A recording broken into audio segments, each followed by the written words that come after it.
All right, I'm going to give you a rundown here on running the scorebook for the basketball games for the Papillion Recreation Organization. These scorebooks look way more intimidating than what they are. If you look here, you see a lot going on, but it actually just breaks it down into very simple things. Let's zoom in here on this page. So, first thing that we're keeping track of is playing time. So we're going to have the players check in at the beginning of the quarter and then when we do substitutions.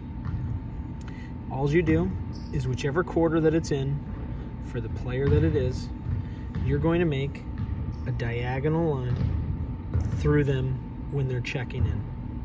Now, let's say we don't have all 10 players here. Let's say number 12 is out for the day, okay? And 1, 2, 3, 4, 5 are our first players. Well, they're all going to be checked in. And then at the substitution mark, we have 10, 11, 13, and 14. Okay? One of these players is going to stay in. We have colored pencil here. All you do, and the reason you're doing diagonally, when that person is staying in, let's say one is staying in, you will do diagonally in the other direction with the colored pencil. The reason that we're doing that is so that we are tracking the amount of time that the players are in the game. We're supposed to be doing equal playing time for all the players. So in a perfect world, when we have all 10 players here, there's only one slash, you don't have to worry about it. But in a situation where you only have 9 players here, 5 are going to play 4 quarters, and then 4 are going to play 4 quarters, and then 1 extra half, giving them a total of 4.5 quarters. And they need to divide that equally amongst the coach has to ensure that that play is happening, otherwise they may forfeit the game. The other thing we're keeping track of is our points. This is broken down by quarter and then by half. So if you want to do ticking marks, if you want to do 1, 2 for points, or if you want to say 2, that is up to you. Personally, I prefer the 1s and the 2s and the 3s, but it can be however you want. And then at the end of the half, you'd say 4 for that person. And then on the next half, you'd keep going. During the half and at the end of the game, if you get a chance, if you could write in their quarter and half for the team, at the end of the game, most important, we need the final score in both teams, the final score. You can keep track of the running score at the top if you have the ability to. You do not have to. But in this case, we'd have 4, so we would just cross it off however you want. You could just mark the 2, the 4, the 6, whatever's easiest for you as you're keeping track.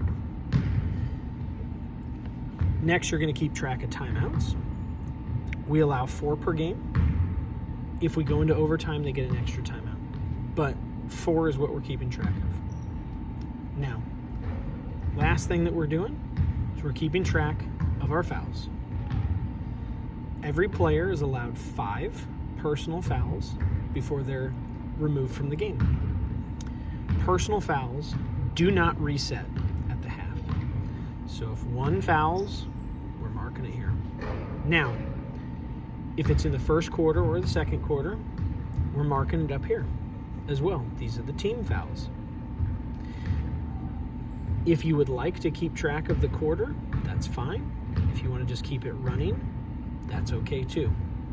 Whatever's easiest for you, but we need a total of the fouls that are done in the half, because when you get to 7 points or 7 fouls, you enter what's called 1 and 1, meaning whoever gets fouled gets to take 1 free throw. If they miss it, game plays go back to normal. If they make it, they get an additional free throw. Now, let's say it's the second quarter. If you wanted to mark it here, you could, but as long as we're keeping track of the total number of fouls, because when we get to 10, we go to automatically 2 fouls. And like I said, at the half, they reset. So here's your second quarter, or your third quarter, your fourth quarter, and your second half fouls right over here. Again, you're just keeping track of your personals, and then you're adding them up over there. You do not have to worry about possessions. Our referees take care of our possessions. You don't have to worry about turnovers or any of the information that's on the bottom of the book. Again, when you're done with the book, please make sure you have the final score in both pieces.